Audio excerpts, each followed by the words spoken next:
அன்பான உறவுகளுக்கு வணக்கங்க. இங்க நம்ம தலைவி வந்து தலைவன் வீட்ல இருக்காங்க. ஏன் அப்படிங்கிறத சாரதா கிட்ட சொல்லிர்றாங்க. சாரதா கிட்ட சத்தியமும் வாங்கிர்றாங்க.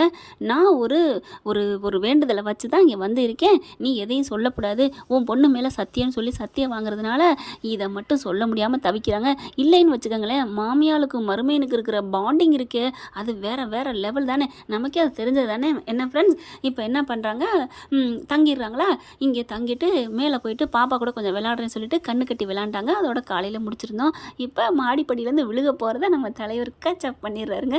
அப்படியே இருக்க பிடிக்க அப்படியே கண்ணை திறக்க 2 பேரும் அவ்வளோ அழகாக ரொமான்டிக்காக பார்க்குறாங்க. பாப்பாவும் ஓடி வந்து ஐய் காவேரி மிஸ் அவுட்டு அப்படின்னு சொல்ல, நானும் தாண்டி அவுட் ஆகிட்டேன் என் தங்க மகளே அப்படின்னு விஜய் நினைக்கிறாங்க. அதுக்கப்புறம் டக்குன்னு அப்படியே ஒரு மாதிரி படபடப்பாக விலக போக, விலகையில் மாடியிலேருந்து விலகுனா கீழே தானங்க போவாங்க. அப்படியே மறுபடியும் விழுக போகல டே டே டே அப்படின்னு சொல்லி தாத்தா கத்துறாங்க. அப்படி டக்குன்னு போய் பிடிச்சிடுறாரு. நல்ல வேலை. ஆனாலும் பிடிச்சாலும் என்ன பண்ணுறாங்க, அந்த அந்த டே டேன்னு கத்துறாங்க பார்த்தீங்களா, அந்த கத்துன கையோட 2 பேரும் தடுமாறுறாங்க. அப்படியே மாடியிலேருந்து டக்க டக்க டக்க டக்க டக்க டக்க டக்குன்னு உருண்டு வந்து அப்படியே தரையில் விழுகிறாங்க. உருண்டாங்க. 2 பேருக்கும் பயங்கர ரொமான்டிக்குங்க. அப்படியே வச்ச கண்ணு வாங்காமல் காவேரி தாங்க முழுங்க பார்க்குறாங்க. அவ்வளோ ஆசை வச்சுருக்காங்க விஜய் மேலே. ஆனாலும் ஒரு என்ன நினப்பு, அவங்க வந்து பரிசுத்தமான ஒரு கன்னி பெண்ணாக தன்னை நினச்சிட்டு இருக்காங்க. அதாவது சந்திரமுகியா தன்னை நினைத்து கொண்டாள் கங்கா அப்படிங்கிற மாதிரி அந்த நினப்பில் இருக்காங்க. அதனால தனக்கும் ஒரு பரிசுத்தமான ஆண் வரணும்னு நினைக்கிறதுல ஒன்றும் தப்பு இல்லைங்களா. ஆனால் நம்ம தலைவருக்கு எப்படிங்க, நம்ம பொண்டாட்டி அப்படிங்கிற உரிமையில அவர் பண்ணுறாரு. இந்த பிள்ளைக்கு மனசுக்குள்ள ஆசையும் வந்துருச்சு, காதலும் வந்துருச்சு. உருண்டு வந்து 2ம் கிடக்குதுங்க. அங்கே பார்த்தா தாத்தா ஓடி வந்துடுறாங்க, சாரதா வர்றாங்க, பாப்பாவும் ஓடி வருது. அப்பா அப்படின்னு சொல்லிட்டு என்னாச்சுன்னு சொன்னால் இதுங்க 2 அப்படியே ஒருத்தர் மேலே ஒருத்தர் அப்படியே வச்சக்கண்ணு வாங்காமல் படுத்துருக்குறங்க. இவங்க எல்லாம் துடிச்சுக்கிட்டு வந்தா டேய் விஜய் விஜய் அப்படின்னு எழுப்ப ஒன்றும் இல்லை அப்படின்னு எந்திரிக்கிறாரு. மிஸ் மிஸ் உங்களுக்கு ஒன்றும் இல்லையே ஒன்றும் இல்லை அப்படின்னு சொல்லிட்டு எந்திரிக்கிறாங்க. என்னம்மா விளையாட்டு இது, கண்ணை கட்டிட்டுலாம் விளையாண்டா என்ன ஆகும், இப்போ என்ன ஆயிருக்கும் அப்படின்னு சொல்ல, அதான் ஒன்றும் ஆக விடாமல் கட்டி பிடிச்சி உருண்டு விழுந்துட்டாங்களே அப்படின்னு சொல்லிட்டு சாரதா சொல்ல, அம்மா நீலாம் ஒரு அம்மாவா, இப்படி நீ மானத்தை வாங்குவ அப்படின்னு நம்ம காவேரி நினைக்கிறாங்க. வெக்கமாக வருதுங்க விஜய்க்கு. அப்பா என்னப்பா விளையாண்டீங்க, கண்ணாமூச்சி விளையாண்டீங்களா, உருண்டு பூச்சி விளையாண்டீங்களா, சும்மா இருமா அப்படின்னு சொல்கிறாங்க. அதுக்கப்புறம் ஏண்டி பார்த்து விளையாட மாட்டியா, இல்லைம்மா நான் அவர் என்னை கண்டுபிடிக்கக்கூடாதுன்னு மாடி பக்கத்து வெளியில் வந்து நின்னேன், அவர் அப்படி தான் கண்டுபிடிச்சிட்டாருமா, எப்படின்னே தெரிலம்மா, கண்ணை கட்டியிருந்தோம் என் பக்கத்தில் வந்துடுறாருமா, அதாம்மா ஆச்சரியமாக இருக்குது அப்படின்னு சொல்ல, பொண்டாட்டியோட வாசனை புருஷனுக்கு தெரியாமடி போகும், அதுவும் உசுரான புருஷன், உன் நினப்பு உன் மனசு உன்னோட வாசனை எல்லாம் என் தம்பிக்கு என் மாப்பிள்ளைக்கு தெரியாமல் போகுமா என்ன தம்பி அப்படின்னு ஜாடையிலே அப்படி மண்டையை ஆட்டுறாங்க. ஆமாத்த அவள் எங்கே நின்னாலும் என்னை அப்படியே இழுத்துக்கிட்டு போகுது அவளோட வாசனை. ஆனால் அவள் எப்படி கண்டுபிடிக்கிறாருன்னு கண்டுபிடிக்கவே கூடாதுன்னு மாடிப்படிக்கு வெளியில் வந்து நிற்கிறா அப்படின்னு என் மனசு என் கையும் அவகிட்ட போய் நின்றுச்சு, தடுமாறி விழுந்துட்டோம் அப்படின்னு ஜாடையிலே கண்ணுலே பேசிக்கிறாங்க மாமியாலும் மருமையன்னு. அடுத்து தாத்தா என்ன பண்ணுறாங்க, சரி போய் நேரத்தோட படுங்க அப்படிங்கிறாங்க. அப்புறமா காவேரி சாரதாவோட இங்கிட்டு வர நம்ம அம்மா என்ன பண்ணுது, மிஸ் அப்படின்னு சொல்லி கூப்பிட, என்னடா என்ன அங்கிட்டு போகிறீங்க, ஏன் என்னாச்சு, நமக்கு மேலே வரலையா அப்படின்னு சொல்ல, மேலே நான் எப்படி வர முடியும், அப்பாவும் நீங்களும் போய் படுங்க, இப்போ நீங்கள் வந்தீங்களே அது மாதிரி தான் இப்படி தான் படியேறி வரணும் அப்படின்னு சொல்ல, என்ன காமெடியா, இல்லைடா தூங்கணும்னா நீங்கள் தாண்டா தூங்கணும், அதெல்லாம் முடியாது, நீங்கள் என் பக்கத்தில் தான் இருக்கணும், நீங்கள் சொன்னீங்கல்ல நான் உங்க கூட இருப்பேன், நான் உன்னோட இருக்கணும் தாண்டா ஆசைப்பட்டு வந்தேன்னு சொன்னீங்கல்ல அப்படி சொல்ல, ஐயோ இப்போ என்ன பண்ணுறது, சரிடி போய் தூங்க வச்சுட்டு வா அப்படின்னு சாரதா சொல்ல, தூங்க வச்சுட்டு வரேன், ஆனால் எனக்கு கொடுத்த சத்தியத்தை மீறக்கூடாது, நான் மீறலடி போடி அப்படின்னு சொல்லி அனுப்பி வைக்கிறாங்க. அதுக்கப்புறம் மாடிக்கு போயிட்டு போய் படுக்க போகிறாங்களா. விஜய் அப்படி பார்க்குறாரு, என்ன பார்க்குறீங்க படுங்க அப்படி சொல்ல, இல்லை நீங்கள் தூங்குவீங்கள் நான் அப்புறம் படுத்துக்கொள்கிறேன் அப்படின்னு விஜய் சொல்ல காவேரிக்கு சிரிப்பு வருது. அதுக்கப்புறம் அம்மா படுடா தூங்குடா அப்படின்னு மடியில் படுக்க வச்சுட்டு பாட்டு பாடுறாங்க, தாலாட்டு பாடுறாங்க. ரொம்ப நல்லா அழகாக பாடுறீங்க மிஸ், எனக்கு ரொம்ப சூப்பராக பிடிச்சிருக்கு, எங்கள் அப்பாவும் இப்படி தான் பாட்டு பாடுவாங்க அப்படி சொல்ல, அப்படியே பார்க்குறாங்க விஜய் வந்துட்டு டவக்குன்னு திரும்பிக்கிறாரு. அது என்ன பார்த்துட்டு நம்ம பார்த்தோன்னு மட்டும் அங்கிட்டு திரும்பிக்கிறாரு அப்படின்னு நினச்சிட்டு, இரு நாளைக்கு இருக்குடி மவனே, உன் மனசில் நான் உண்மையில் காதல் இருக்கிறேன்னா இல்லையான்னு டெஸ்ட்டு வைப்பேன்ல அப்படின்னு மனசில் நினச்சிட்டு பாப்பாவை தூங்க வைக்கிறாங்க. அடி காவேரி கண்ணுக்குட்டி, நீ 1000 கடல் கடந்து போய் டெஸ்ட்டு வச்சாலும் என் புள்ள என் விஜய் தலைவன் அப்படியே கொடி நாட்டு வாண்டி, அவன் ஜெயிப்பாண்டி அப்படின்னு தானே அங்கே சொல்லணும் தோணும். தோணுது. இப்போ தூங்க வச்சுட்டு நான் கிளம்புறேன் அப்படின்னு எந்திரிக்கிறாங்க. பார்க்குறாரு மிஸ் அப்படின்னு சொல்ல, என்ன ஒன்றும் இல்லை, சும்மா என்னமோ தெரில மிஸ்ஸுன்னு கூப்பிடுன்னு தோணுச்சு, கூப்பிட்டு பார்த்தேன், வேற ஒன்றும் இல்லை அப்படின்னு சொல்ல அப்படி பார்க்குறாங்க காவேரி. அவங்க என்ன பண்ணுறாங்க, உனக்கு நான் சளைச்சவ இல்லை அப்படிங்கிற மாதிரி விஜய் அப்படின்னு சொல்ல, என்ன மிஸ் அப்படின்னு சொல்லிட்டு ஏன் கூப்பிட்டீங்கன்னு நான் கேட்க மாட்டேனே அப்படின்னு விஜய் சொல்கிறாங்க. இல்லையே கேட்கணுமே நீங்கள், அப்போ நான் இன்னொரு பதில் சொல்லணும். நீங்கள் என்ன சொல்ல போறீங்கன்னு எனக்கு தெரியுமே என்ன சும்மா கூப்பிடணும்னு தோணுச்சு, அதான் விஜய்னு கூப்பிட்டு பார்த்தேன், அதை தானே சொல்ல போனீங்க. ஐயோ கரெக்டாக கண்டுபிடிச்சிட்டாரு அப்படின்ட்டு ஆமாம் அப்படின்னு மண்டையை ஆசைக்கிறாங்க. ஏன் மிஸ் அப்படி, நீங்கள் மட்டும்தான் மிஸ்ஸுன்னு கூப்பிட்டு பார்ப்பீங்களா, எனக்கு ஒரு ஆசை தோணுச்சு அதான் கூப்பிட்டு பார்த்தேன் அப்படின்னு சொல்ல, பக்கிங்க என்ன பேசுது பாரு, ஏதாவது லவ்ஸ் விட்டு சீக்கிரம் கல்யாண விஷயம் பேசுங்கன்னு பார்த்தா மிஸ்ஸுன்னு கூப்பிட்டு பார்க்குறேன், விஜய்னு கூப்பிட்டு பார்க்குறேன்னு பேரை சொல்கிறதுக்கா வந்துருக்குதுங்க அப்படின்னு நம்ம அம்மா மனசுக்குள்ளே நினைக்குதுங்க. ஆனால் அந்த பிள்ளை தூங்கலைங்க ஆக மொத்தம். அதுக்கப்புறம் காவேரி கிளம்பிடுறாங்க. விஜயும் பக்கத்தில் படுத்துக்கிட்டு, என் செல்லக்குட்டி அம்மு, உனக்கு காவேரி மிஸ் அம்மா வந்தால் எவ்வளோ நல்லாயிருக்கும், ஆமாப்பா எவ்வளோ நல்லாயிருக்கும் அப்படின்னு சொல்ல அப்படின்னு படார்னு எந்திரிக்கிறாரு. ஏய் நீ தூங்கலப்பா, அடிப்பாவி இவளை நம்பி நம்ம ஏதாவது கிசு அடிச்சிருந்தா என்ன ஆயிருக்கும் அப்படின்னு மனசில் நினைக்கிறாரு. அப்பா நீ கிசு அடிச்சிருந்தா என்ன இருந்தாலும் நினைக்கிற, ஐயோ அம்மா அப்படின்னு வாயை மூடு தாயே, நீ தூங்கு தாயே அப்படின்னு தூங்குறாங்க ரெண்டு பேரும். காவேரி இங்கே அவங்க அம்மாட்ட போகிறாங்க. என்னடி பண்ணி வச்சுக்கிட்டு இருக்க, ஏதாவது பண்ணிடாதடி, இதெல்லாம் விபரீத விளையாட்டுடி அப்படின்னு சாரதா சொல்கிறாங்க. நீ பேசாமல் இருமா அப்படின்னு சொல்லிடுறாங்களா. அடுத்து பார்த்தீங்கன்னா மறுநாள் விடியுதுங்க. என்ன பண்ணுறாங்க எதுக்கு வந்திருக்காங்கன்னு விஜய்க்கும் புரியலை. சமையல் வேலையும் காலையிலேயே ஆரம்பிக்கிறாங்க. நம்ம காவேரி டிஃபன்லாம் எடுத்து வச்சுட்டு இருக்காங்க. சாரதா கிட்ட தாத்தா கேட்குறாங்க, என்னம்மா நடக்குது, திடீர்னு வந்தா தங்கியிருக்கிறா, ஏன் வந்திருக்கா ஒன்றும் புரியலையே, அவள் இருக்கணும்னு ஆசைப்படுறேன்னு சொன்னாங்க, அவ்வளோதான் தெரியும், அதுக்கப்புறம் ஒன்றும் சொல்லலை அப்படிங்கிறாங்க சாரதா. என்ன இருந்தாலும் பொண்ணு வந்து சத்தியம் வாங்கிட்டா, அவள் சொல்கிறதும் ஒரு பக்கத்து, அவள் ஆசைப்படுறா, அது நான் நியாயமாக தெரிஞ்சதுனால பேசாமல் இருக்காங்க. இருந்தாலும் பக்குன்னு இருக்கு, விஜய் அவள் வைக்கிற டெஸ்ட்டில் ஜெயிக்கணுமே அப்படின்னுட்டு. இப்போ என்ன டெஸ்ட் வைக்க போகிறாங்க அப்படிங்கிறதுல நீங்கள் எல்லாரும் ஆர்வமாக இருக்கீங்க. வர்றேன் சொல்ல வர்றேன். தெரியறதுக்கு முன்னாடி நம்ம சேனலுக்கு ஒரு லைக்கை போட்டு ஹைக் பண்ணாமல் இருக்கிறவங்க பண்ணிடுங்க ஃப்ரெண்ட்ஸ், தயவு செஞ்சு. இப்போ எல்லாரும் சாப்பிட வந்துட்டுருக்காங்க. பார்க்கையில் இங்கே அன்பு வந்துடுறேன், அவங்க ராதாவும் வந்துடுறாங்க. வாங்க எல்லாருக்கும் சமைச்சு வச்சுருக்கேன் அப்படின்னு சொல்ல, என்ன எல்லாம் கல்யாணம் ஆகி மனசார ஒத்து இருக்கிற மாதிரி வாழ்ந்துக்கிட்டு இருக்கீங்க அப்படி சொல்ல, தாத்தா பார்க்குறாரு, டே ஏன்பா மாப்பிள்ள அடங்குங்க, சும்மா வந்திருக்காங்க கெஸ்டா. ஓ அப்படியா, சும்மாவா, நான் கூட எல்லாம் நீ சமைச்சு உரிமையாக போடுற பார்த்துட்டு நான் நிஜமாக வாழ போறீங்களோன்னு நினச்சேன் அப்படின்னு சொல்லிட்டு அவன் பாட்டுக்கு உட்காரான். அவன் வந்த வேலையை அவர் பார்க்குறாரு. அடுத்து சமையல சாப்பாடு பரிமாறிக்கிட்டு இருக்கையில என்ன பண்ணுறாங்க, கார சட்னிலாம் எடுத்து ஊட்டிகிட்டு இருக்காங்க. நீனு சாப்பிடுமா காவேரி அப்படி சொல்ல, சரி அப்படின்னு சொல்லி சாப்பிட்றதுக்கு எடுத்து வைக்கிறாங்க. அப்படின்னு உமட்டுது. என்னம்மா என்னாச்சுமா அப்படின்னு தாத்தா கேட்குறாங்க. அப்படியே துப்புறாங்க, உமட்டுது, இருமுறாங்க. என்னாச்சு அப்படின்னு கேட்க செல்வி அக்காவும் வர்றாங்க. என்னம்மா வாந்தி வருது அப்படின்னு உபக்குன்னு வாந்தி எடுக்க டபக்குன்னு கையை நீட்டிடுறாருங்க நம்ம தலைவர். வாந்தி அப்படியே அதில் எடுக்கிறாங்க. எடுத்துட்டு அப்புறமா அங்கே போயிட்டு கழுவுறாங்க. வாஷ் பேசனில் போயிட்டு அப்படியே மயக்க வருது. உட்காடுறாங்க சோஃபாவில். எல்லாரும் பதட்டத்தோட, என்னாச்சு காவேரிக்கு என்னன்னே தெரில, நேற்றுலேருந்து அடிவயிறு போட்டு கொமட்டிகிட்டே இருக்குது அப்படின்னு சொல்ல ராதா பார்க்குது. என்னது அடிவயிறு கொமட்டுதா, என்னம்மா சொல்கிற, இது கல்யாணம் ஆன பொண்ணுங்கள்லாம் சொல்லணும் அப்படின்னு சொல்ல செல்வி அக்கா பார்க்குது. நீ என்னம்மா சொல்கிற அப்படிங்கல. ஆமாம் அடிவயிறு புரட்டுது, வாமிட் வருது, தலை சுற்றுது, எனக்கு மயக்கம் வருது அப்படிங்கிற விஜய் பார்க்குறாங்க. விஜயை தாத்தா பார்க்குறாரு. என்னடா அந்த வீட்டில் போய் தங்க வர இருந்தியே, நீ ஏதாவது அந்த பிள்ளைக்கு தெரியாமல் பண்ணிட்டியாடா அப்படிங்கிற மாதிரி கண்ணுலே கேட்க, தாத்தா வாயை மூடுங்க தாத்தா, அவள் மனசார என்னை ஏற்றுக்கணும் அப்படின்னு நான் ஆசைப்பட்டுட்டு இருக்கேன்.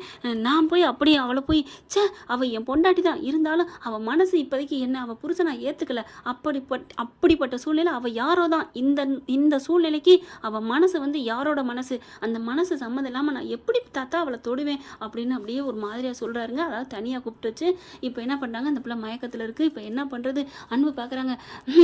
என்ன ராதா உன் மவன் கல்யாணம் ஆன பொண்டாட்டி தெரிஞ்சு மறுபடியும் 2வது பிள்ளை கொடுக்க போயிட்டான் போல இருக்கே அப்படின்னு சொல்கிறாங்க. இருங்க இது பித்த வாந்தியா என்னன்னு தெரியல. இல்லை அப்புறம் செல்வியை என்ன பண்ணுது, நான் பார்த்து சொல்கிறேன் அப்படிங்கல. சாரதா என்ன பண்ணுது, இருங்க நானே சொல்கிறேன் எனக்கு தெரியும் அப்படின்னு சாரதா போய் கையை பிடிக்குது. அப்படி கண்ணை முழிச்சுறாங்க. காவேரியும் என்ன சாதா வாந்தி தானே, பித்த வாந்தி தானே அப்படின்னு ராதா அவங்க தாத்தா அன்பு எல்லாம் கேட்க அப்படியே சாரதா பார்க்குது காவேரிட்ட. காவேரியும் அப்படியே முழிக்குதுங்க. அப்படியே சொல்லு அப்படின்னு சொல்ல, ஏண்டி வாயெல்லாம் சொல்ல வைக்கிற அப்படின்ட்டு, இல்லைங்க என் மக கர்ப்பமாக இருக்கா, அவள் உண்டா இருக்கா அப்படின்னு சொன்னோன்னே தூக்கி வாரி போடுது எல்லாத்துக்கும். எப்படி எல்லாரும் விஜய் பார்க்குறாங்க, சாரதா பார்க்குறாங்க. என்ன ஆண்டி சொல்கிறீங்க, அதெல்லாம் அவள் கர்ப்பமாக இருக்க மாட்டா, இது ராத்திரி சாப்பிட்ட சாப்பாடு தான் அவளுக்கு சரியில்லாமல் இருக்கும் அப்படின்னு விஜய் சொல்ல அன்புக்கு புரிஞ்சு போகுது. அப்போ நம்ம பைய தொடலை, இந்த பிள்ளை எங்கேயோ கெட்டு இருக்கு அப்படின்ட்டு. என்ன விஜய், அப்போ உனக்கும் அவளுக்கும் எந்த சம்மந்தம் இல்லையா? என்ன சித்தப்பா நீங்கள் இப்படிலாம் பேசுகிறீங்க? அப்படிலாமா நாங்கள் பழகிருக்கோம்? அவங்க அப்படிப்பட்டவங்களும் இல்லை. நான் அந்த பொண்ணு அதெல்லாம் இந்த மாதிரிலாம் பேசாதீங்க அப்படின்னு சித்தப்பா பார்த்து திட்டுறாரு விஜய். அதுக்கப்புறம் காவேரிட்ட வராங்க. என்னம்மா காவேரி, என் புள்ள இல்லைன்னு சொல்லிட்டான், அப்போ உங்கள் அம்மா மாசமாக இருக்குன்னு சொல்லுது, அப்போ இது இந்த குழந்தை யாரோட குழந்தை அப்படிங்கிற சாரதாவுக்கு தூக்கி வாரி போடுது. ஐயா இப்படிலாம் பேசாதீங்க ஐயா அப்படிங்கிறாங்க. தாத்தா பார்க்குறாரு.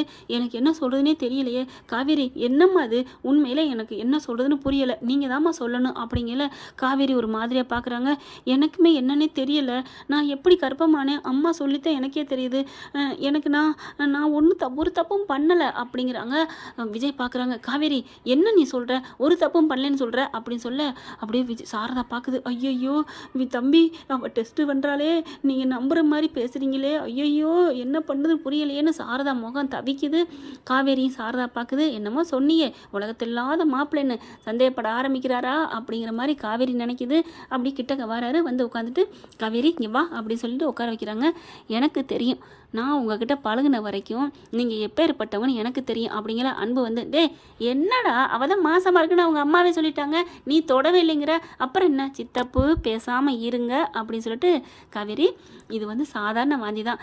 இல்லைங்க அம்மா தான் சொல்கிறாங்களே. அட அம்மா என்ன டாக்டரா அப்படின்னு சொல்ல, வேணா டாக்டர்கிட்ட போய் காமிப்போமா அப்படின்னு தாத்தா இல்லைங்க அன்பு தாங்க சொல்கிறாரு. சித்தப்பா நான் எதுவுமே இல்லைங்கிறேன், அப்புறம் போய் டாக்டர்கிட்ட காமிக்கிறேங்கிறீங்க. நானும் தொடலை, காவேரி யார்ட்டையும் எந்ததும் வச்சுக்க மாட்டா, அவன் நெருப்பு. அப்படி இருக்கல இது வயிற்றுக்குள்ள ஒன்றும் இல்லை, வெறும் புழுப்பூச்சி தான், அதனால நான் டாக்டர்கிட்ட போகணுன்னு அவசியமே இல்லை. காவேரி எந்திரிங்க, நீங்கள் சமைக்கிறீங்கல்ல, எனக்கு ஒரு ஆம்லெட் போட்டுத்தாங்க, எந்திரிங்க ப்ளீஸ் அப்படின்னு சொல்ல. சாரதா பார்க்குது. மாப்பிள்ளை அவள் உண்மையிலே கர்ப்பமாக தான் இருக்கா, ரெட்டை நாடி துடிக்குது அப்படிங்கிறாங்க சாரதா. அதாவது காவேரி சொல்லியிருக்காங்க, அடிச்சு நீ சொல்லணும் அப்படின்ட்டு பார்க்குறாங்க. ஏன்னா அடிச்சு சொல்லியும் நம்பினான்னா அவன் சூப்பர் கிரேட்டுன்னு நான் ஒத்துக்கிறேன் அப்படின்னு சாரதா சொல்லியிருக்காங்க, காவேரி சொல்லியிருக்காங்க சாரதா கிட்ட. அதனால நம்புவோம் அப்படி ஆண்டை மேலே பாரத்தை போட்டு சொல்ல.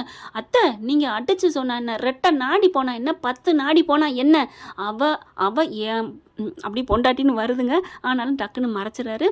காவேரி எந்த தப்பும் பண்ணலைன்னு அவன் மனசார தெரியுதுல்ல, அது போதும். அப்படி இருக்கல நானும் அவளை டச் பண்ணலன்னு எனக்கு தெரியும், அவள் வயிற்றுல ஒன்றும் இல்லை, பேசாமல் வேலையை பார்த்துட்டு போங்க. காவேரி பற்றி அத்தை நீங்கள் இப்படிலாம் பேசாதீங்க அப்படிங்கிறாங்க. இல்லை தம்பி ரெட்டை நாடி, ஐயோ போகிறீங்களா அப்படின்னு கத்தையில். என்ன விஜய், அன்பு உடனே டாக்டர்கிட்ட கூட்டியாந்து காமிச்சா சரியாக போச்சு, ரெட்டை நாடியா என்ன, வயிற்றுக்குள்ள புல்ல இருக்கா பூச்சி இருக்கான்னு தெரிஞ்சு போகுது. அதுதான் டீச்சர் வேலை பார்க்குது, ஸ்கூலுக்கு போகுது வருது, எத்தனை பேரோட பழகுது வைக்குது, சித்தப்பா அப்படின்னு சொல்லிட்டு அவ்வளோதான் உங்களுக்கு மரியாதை அப்படின்னு செம்ம காண்டாகிறாரு. என்ன நினச்சிட்டு இருக்கீங்க என் காவேரி பற்றி? என் காவேரி நெருப்புன்னு நான் இப்போ தானே சொன்னேன். 100 பேர் வந்தாலும் சரி துவம்சம் பண்ணிடுவா. அவளை தொடுறதுக்கு நினச்சி பார்க்குற கூட நெருங்க முடியாது. அவள் எப்பேற்பட்டவன்னு உங்களுக்கும் தெரியும் எனக்கும் தெரியும். இல்லை விஜய், அவங்க அம்மா தானே சொல்லுது. அம்மா சொன்னா என்ன, ஆட்டுக்குட்டி சொன்னா என்ன, அந்த ஆண்டவன் சொன்னா என்ன, யார் சொன்னாலும் நான் நம்ப மாட்டேன். காவேரி பரிசுத்தமானவ. அவள் வயிற்றில் இருக்கிறது வெறும் சாதாரண வடை, ஊசி போன வடையோ ஏதோ ஒன்று தின்றுருக்கா, அதுதான் சரியில்லாமல் போயிருக்கு.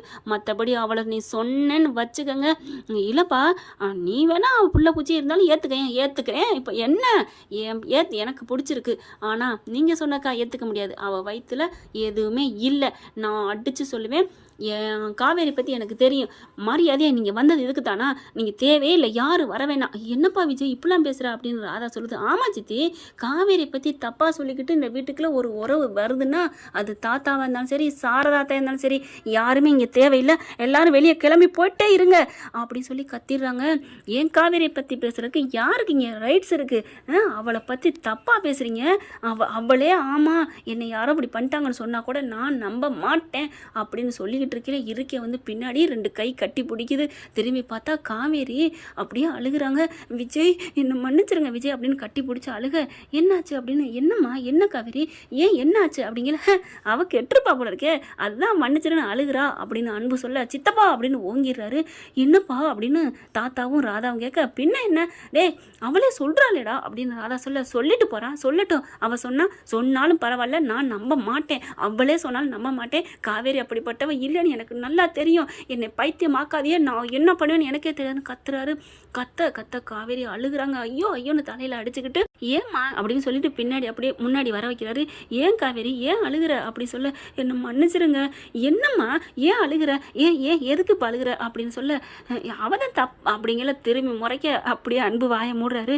இல்லைங்க நான் கற்பமெல்லாம் இல்லை அப்படின்னு சொல்ல வாய் எடுக்காட்டிலே சாரதான்ட்டு, போடி இதுக்கு மேலே நான் வாயை மூடிட்டு இருக்க முடியாதுடி, அந்த பிள்ளை நெருப்புல குதிச்ச மாதிரி இறங்கி அவன் பரிசுத்தமான நிரூபிச்சிருக்காருடி, இதுக்கு மேலே என்னடி வேணும் உனக்கு நம்பிக்கை அப்படின்னு சொல்ல, என்னை மன்னிச்சிருமா அடிமா, ஏதாவது கூட்டுறதை எடுத்து அடிமா அப்படின்னு சொல்லி நம்ம காவேரி சொல்கிறாங்க. சாரதாட்ட என்னாச்சு அப்படின்னு என்னாத்த அப்படிங்கல, என்னை மன்னிச்சிருங்க அப்படின்னு சொல்லிட்டு, இவ தான் என் மேலே நம்பிக்கை இருக்கா இல்லையான்னு நான் டெஸ்ட் பண்ணணும், நான் கெட்டு போயிட்டேன்னு தெரிஞ்சாலும் என் பொண்டாட்டி எனக்கு வரப்போகிறவ நல்லவளாக இருக்கணும்னு அவர் நம்பினார்னா நான் அவரை ஏற்றுக்கிறேன்னு காவேரி சொன்னா மாப்பிள்ள.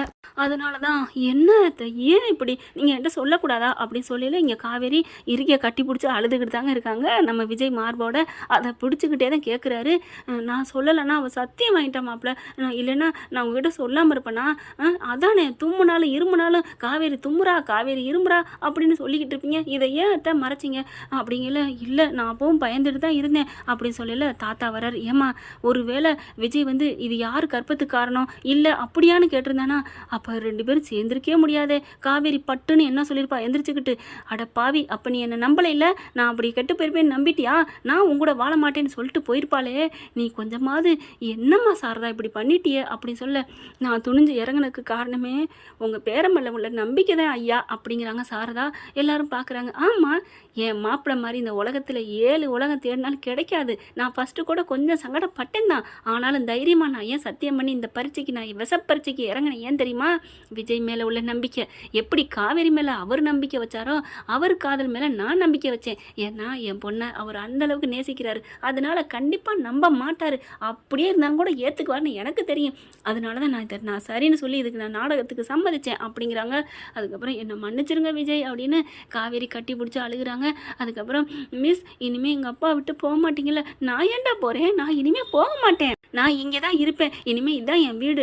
எப்படிப்பட்ட மனுஷன் இந்த மனுஷன், ஒரு பெத்த தாய் சொல்லுது கடவுளே சொன்னாலும் நம்ப மாட்டேன் அப்படின்னு என்னை நம்புகிற இதை விட எனக்கு ஒரு புருஷன் இனிமேல் எனக்கு தேவையில்லை, எனக்கு நீங்கள் போதும், எனக்கு நீ குழந்தை போதுண்டா எனக்கு அப்படின்னு சொல்லிட்டு கட்டி பிடிச்சிக்கிறாங்க. எல்லோரும் ஹாப்பியாகிறாங்க. என்ன ஃப்ரெண்ட் இப்படி கதை போனால் நல்லா தானே இருக்கும், சூப்பராக இருந்துச்சா, எப்படி இருந்துச்சுன்னு சொல்லி சூப்பர்னு சொல்லி காமெண்ட்ஸில் சொல்லுங்கள் ஃப்ரெண்ட். Thank you friends. இந்த வீடியோ உங்களுக்கு பிடிச்சிருந்தா தயவு செய்து லைக் பண்ணுங்க. இன்னும் அப்டேட்ஸ்க்காக சேனலை சப்ஸ்கிரைப் பண்ண மறக்காதீங்க. நம்ம கிட்ட இருக்க எல்லா சேனல்ஸோட லேட்டஸ்ட் வீடியோ அப்டேட்ஸ்க்காக மேல ரைட் சைடுல காட்டுற லிங்கை கிளிக் பண்ணி வாட்ஸ்அப் குரூப்ல ஜாயின் பண்ணுங்க. உங்களிடம் விடைபெறுவது நான் உங்கள் மெஹர்.